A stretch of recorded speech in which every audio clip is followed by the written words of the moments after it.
इस गरीबी से कैसे बचा जाए। देखिए गरीबी क्यों आती है। सबसे पहली बात, जिसके घर में सुमत नहीं है, संगठन नहीं है, एकता नहीं है, मिलजुल कर काम करना नहीं चाहते हैं, जिस घर के लोग क्रोध ज्यादा करते हैं, जिस घर में लोग गुस्सैल स्वभाव के हैं और एक दूसरे से सलाह नहीं करते हैं, डिसीजन सही नहीं लेते हैं, उल्टा पल्टा काम करते हैं, जब जो काम करना चाहिए वो नहीं करते हैं, मनमानी करते हैं और एक दूसरे से लड़ाई झगड़ा बहुत करते हैं, नशा व्यसन में डूबे रहते हैं, बेविचार में पड़े रहते हैं और साथ साथ में अपनी बुद्धि का सही सदुपयोग नहीं करते हैं, आलसी बने रहते हैं, पड़े पड़े सोते रहते हैं, खाते बहुत हैं, हमेशा बीमार बने रहते हैं, विवेक करते ही नहीं हैं, ऐसे लोगों के घरों में गरीबी आती है।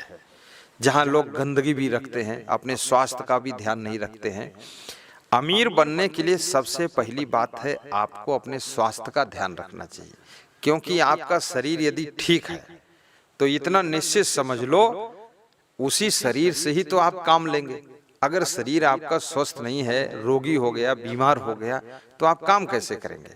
आप तो हॉस्पिटल में लेटे रहेंगे, दवाई खाते रहेंगे, काम बंद है और 1000 रुपए रोज दवा खा रहे हैं, तो गरीबी क्या महागरीबी आ जाएगी। तो स्वस्थ रहे, और स्वस्थ रहने के लिए कम खाना, शाकाहारी भोजन करना, सुपाच्य भोजन करना, ठंडी चीजों को शाम को ना खाना और भोजन के पहले या बीच में सलाद लेना और सवेरे जो है अंकुरित चना, अंकुरित मूंग, अंकुरित गेहूं, इसमें नमक और हरी मिर्ची थोड़ी डाल करके और नींबू डाल करके और इसको प्रेम से खाना, बहुत टेस्टी बनेगा और ये पेट को साफ भी करेगा। शाम को 1 गिलास दूध पीना चाहिए, गरम गरम दूध, तो आपका पेट खराब हो जाएगा। डाइजेशन को संभाल कर रखिए और मेहनत करने का संकल्प लीजिए, परिश्रम कीजिए, आलसी मत बनिए, गरीबी आपके यहाँ नहीं रहेगी। तुलसीदास ने कहा, जहाँ सुमत ना संपत्ति नाना, जहाँ कुमत ना विपत्ति निधाना। तुम पति पत्नी रोज लड़ते हो, झगड़ा करते हो, सास बहू खूब चिट्ठा चोड़ लड़ाई चल रही तुम्हारी और ससुर की निंदा करती रहती है। जब घर के लोग घर ही में निंदा बुराई करते रहते हैं, आलोचना करते रहते हैं, पड़ोसी के साथ बैठ करके गप्पा मारना, अपने घर की निंदा करना, तुम्हारे घर में महागरीबी आ जाएगी। अपने घर वालों की निंदा मत कीजिए, बुराई मत कीजिए, बच्चों के साथ भी लड़ाई झगड़ा मत कीजिए, नशा व्यसन मत कीजिए। गरीबी गारंटी के साथ आपकी दूर होगी। काम करने का संकल्प लीजिए। यदि आपको उतने बुद्धिमान आप नहीं हैं, आपकी पत्नी बुद्धिमान है, तो पत्नी के बुद्धिमानी के अनुसार डिसीजन लेकर के काम कीजिए।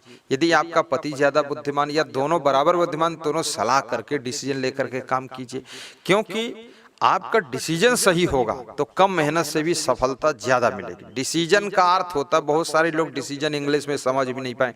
डिसीजन निर्णय, निर्णय माने फैसला, फैसला माने होता है आपने क्या काम करने का निर्णय लिया है, किस समय क्या निर्णय लिया है। अब जैसे आप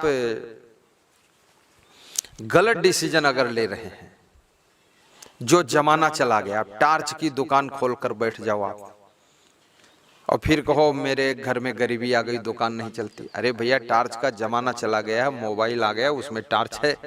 या आज की तारीख में आप कुछ ऐसे काम लेकर के बैठ जाओ कि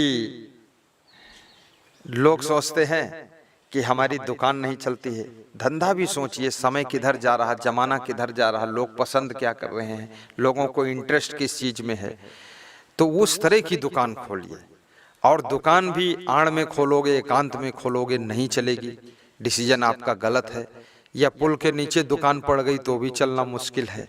तो दुकान का स्थान भी सही होनी चाहिए, दुकान भी सही जगह पर होनी चाहिए, दुकान का सामान वो होना चाहिए जो मांग है, जरूरत है समाज को, और दुकान में सामान अन्य लोगों से सस्ता और अच्छा भी मिलना चाहिए। अगर आप थोड़ा सा महंगा देते हैं तो ग्राहक 1 रुपये में लुढ़क जाता है, दूसरी तरफ चला जाता है। तो ये आपको सब रीडिंग करना पड़ेगा कि इस तरह से हम सफल हो सकते हैं। और जिस कार्य को करने में आपकी रुचि है, आपका संस्कार है, उस कार्य को कीजिए, किसी की बराबरी मत कीजिए। अपनी योग्यता, अपनी कला, अपनी गुणवत्ता को देखिए कि हमारे में कौन सा गुण है, हम क्या कर सकते हैं, हमारे शरीर की क्षमता क्या है। जैसे पड़ोसी ट्रैक्टर ले आया, तुमने सोचा मैं भी ले आऊं, नहीं नहीं, पड़ोसी ट्रैक्टर लाया है, उसमें क्षमता है रात दिन धुआंधार मिट्टी में काम करने की, तो वो उसमें सफल होगा। आपके शरीर में इतनी क्षमता नहीं है या आपको धूल धड़ाका ज्यादा पसंद नहीं है, तो आप ट्रैक्टर क्यों लाओ? आप ऐसी गाड़ी लाइए जो रोड पर बढ़िया पैसेंजर ढोइए और उससे कमाइए। या आप अगर इतनी बुद्धि नहीं है तो अपना 4 भैंस पाल लीजिए, उनकी सेवा कीजिए, उससे 1000-2000 का रोज दूध बेच करके आप करिए। और आय के स्रोत घर में 2-3 प्रकार के, 4 प्रकार के होना चाहिए। कहीं खेती बाड़ी अगर मौसम बिगड़ने से चौपट हो गई तो दुग्ध उत्पादन से भी आपके घर का खर्चा चलता रहेगा, गरीबी नहीं आएगी। दुकानदारी है, मैंने एक इंजीनियर को देखा, 80,000 रुपये वेतन पाता था गुजरात में, सुमन भाई उसका नाम है, और उसके घर में चप्पल जूते की दुकान उसने खोली, क्योंकि घर उसका मेन रोड पर था, तो आगे दुकान खोल ली, पीछे मकान था। तो मैंने उससे कहा कि सुमन भाई आप इंजीनियर हैं और चप्पल जूते की दुकान? बोले पार्ट टाइम का काम है, सुबह 1 घंटे में बैठ जाता हूँ और फिर मेरी वाइफ दिन भर देखती है इसको, और फिर शाम को बच्चे देख लेते हैं और मैं सर्विस पे चला जाता हूँ और शाम को आ जाता हूँ, थोड़ा हम भी देख लेते हैं, बच्चे पढ़ने लग जाते हैं। तो अब मैंने कहा इससे फायदा क्या हुआ? तो बोले खर्चा सब इसी दुकान से निकल जाता है और सर्विस का वेतन पूरा बच जाता है, और उससे हम अलग प्लाट लेकर के मकान भी बना चुके हैं। तो इस तरह से आपको खाली बैठने वालों को कभी भी गरीबी नहीं छोड़ेगी। गपशप मारने वाले जो गांव में राउंड बहुत मारते हैं, इस द्वार पर खड़े, उस द्वार पर खड़े, उस औरत से बात कर रहे हैं, उस पुरुष से बात कर रहे हैं, खीसे काट रहे हैं, पान ठेला खड़े हैं, टाइम पास कर रहे हैं। टाइम का सदुपयोग करने वाले व्यक्ति के पास में गरीबी नहीं आती है। जो टाइम पास करने के लिए, मनोरंजन के लिए अपने रहता, उसको गरीबी छोड़ती नहीं है। अभी मैंने सुना है मुकेश अंबानी जो है 5 किलोमीटर रोज सुबह दौड़ने जाते हैं। अब इतना बड़ा आदमी है, इतना धनवान है, उसको क्या दौड़ने की जरूरत? लेकिन वो जानते हैं कि अगर दौड़ेंगे नहीं तो हम बीमार हो जाएंगे, स्वस्थ नहीं रहेंगे। तो आप लोगों को भी व्यायाम करना चाहिए। किसान लोगों का व्यायाम तो खेती बाड़ी में हो जाता है, पशुपालन वालों का व्यायाम तो पशुओं को पालने में हो जाता है, लेकिन शरीर बहुत बढ़ने ना पाए इसका भी ध्यान रखना है, और आपकी उन्नति होगी, आपका विकास होगा। क्रोध करने से लक्ष्मी आपके घर से रूठ जाती है, इसलिए कृपया सहनशीलता को बढ़ाइए यदि आप उन्नति करना चाहते हो। जिसके घर में परस्पर में प्रेम बहुत है, पति पत्नी के बीच में, सास बहू के बीच में, भाई भाई के बीच में, पिता पुत्र के बीच में, उसके घर में गरीबी कभी भी स्वप्न में नहीं आती है। और जिसके घर में सब मनमानी करते, इधर उधर घूमते हैं, कोई किसी की सुनता नहीं है, वहां दरिद्र नारायण आकर के बैठ जाते हैं। इसलिए गरीबी इस तरह दूर होगी। आपको इतने फार्मूले मैंने बता दिए हैं, बाकी इस पर बहुत सी बातें मैं प्रवचन में सुनाता रहता